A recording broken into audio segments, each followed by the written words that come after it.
Ang pagkakaroon ng kotse o sasakyan ay bahagi na ng pamumuhay ng marami sa atin.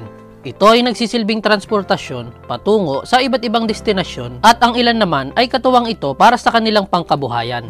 Marami sa atin ang nangangarap na magkaroon kahit na simple lamang na kotse. Habang ang ibang may mga kotse naman ay nangangarap na magkaroon ng ganitong uri ng sasakyan. Mga kotseng nagsasalita, kotseng kayang magmaneho ng mag-isa, at kotse na may kakayahang lumipad tulad ng isang eroplano. Ang lahat ng iyan at iba pang mga pinakamagaganda at may pambihirang katangian ng mga kotse ay ating pag-uusapan ngayon sa bidyong ito. Pero bago natin simulan, siguraduhin munang mag-subscribe sa ating channel at i-click mo na rin ang notification bell para updated ka sa mga bago at napapanahong videos na ating pang pag-uusapan. Mercedes-Benz Vision ABTR. Ang concept car na gawa ng kumpanyang Mercedes-Benz ay unang ipinasilip sa publiko sa Las Vegas, Nevada noong January 2020. Ang disenyo nito ay hango sa top-grossing film na Avatar at mismo ang direktor ng pelikula at award-winning director na si James Cameron ang napiling magdisenyo ng Mercedes-Benz para sa futuristic at ambitious car nito. Isa sa agaw pansin sa kotseng ito ay ang 33 bionic flaps na nakapwesto sa rear side nito na tila malalaking kaliskis ng Vision car.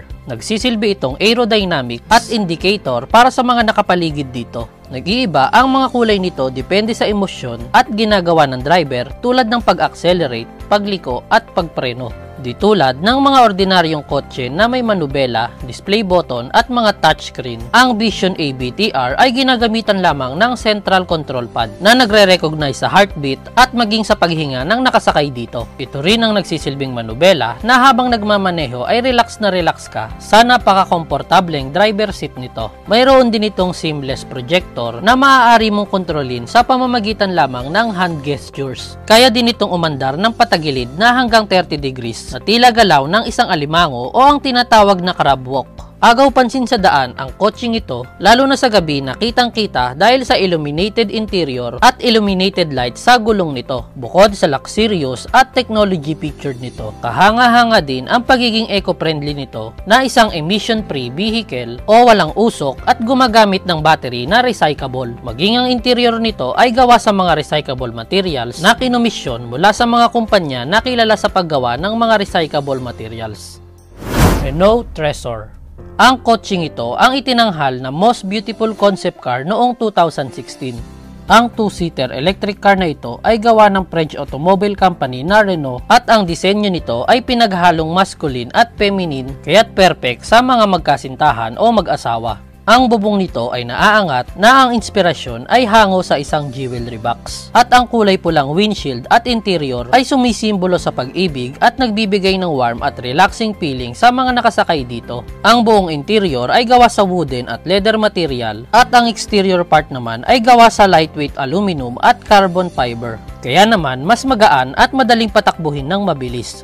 Sa loob lamang ng 4 na segundo ay kaya nitong mag-accelerate ng 100 km/h at kayang tumakbo sa bilis na hanggang 250 km/h. Sa unahang bahagi ay makikita ang luggage compartment nito at may dalawang battery na balancing nakapwesto sa unahan at dulong bahagi ng kotse. May sariling cooling system ang mga baterya nito at ang mga flap sa unahang bahagi ang siyang sumasagap ng hangin na nakakatulong sa pagpapalamig ng mga baterya at tila nagsisilbing hingahan ng kotse. Mayroon itong 3 driving modes na pwedeng pagpilian. Ang neutral mode, sports mode na para sa mabilis at humaharurot na driving, at ang autonomous mode na kahit walang nagmamaneho at kahit hindi mo tignan ang daan ay safe ka pa rin makakabiyahe. BMW Vision Next 100. Ang kotseng ito ay ginawa ng kumpanyang BMW para sa kanilang ika-100 taon ng anibersaryo noong 2016. Ang exterior nito ay may geometric design at ang buong kotse ay kulay copper na sumisimbolo sa koneksyon ng driver at ng makabagong teknolohiya. Nakatago ang mga gulong nito na napapalibutan ng mga active geometry panel na nagbibigay ng signal sa driver kung mayroong paparating na panganib o anumang mga nakaharang o nakasagabal sa daan habang nasa biyahe. Kahanga-hanga din ang interactive windshield nito na may advanced featured kung saan maaari mong makita ang mga ideal route para sa convenient driving at kahit mga pedestrian at maging ibang sasakyan ay nadedetect din nito. Kaya't siguradong safe ang pagmamaneho at maging ang mga dinadaanan nito. Mayroon din itong dalawang klase ng driving mode. Ang boost mode na aalalay sa driver para sa mga tamang daan na dapat tahakin at nagbibigay ng warning sa mga nasasagap ng mga active geometry kung may mga paparating na panganib o kung may mga nakaharang sa dinadaanan nito. Ang isa naman ay ang fully autonomous ease mode na kahit hindi ka na magmaneho ay automatikong iiwas ka sa mga sagabal sa daan at kusang hihinto para sa mga pedestrian na dumadaan at maging sa paghinto sa mga traffic signals. Mayroon din itong 4-seating capacity at may 2-handle steering wheel na automatikong tumitiklop tuwing naka self-drive mode. Kaya naman mas malaki ang espasyo at tamang-tama para sa isang pamilya na nagbabanding sa loob ng kotse habang naka self-drive mode na pagdating ng panahon ang lahat ng kotse ay magkakaroon na rin ng ganitong advanced features.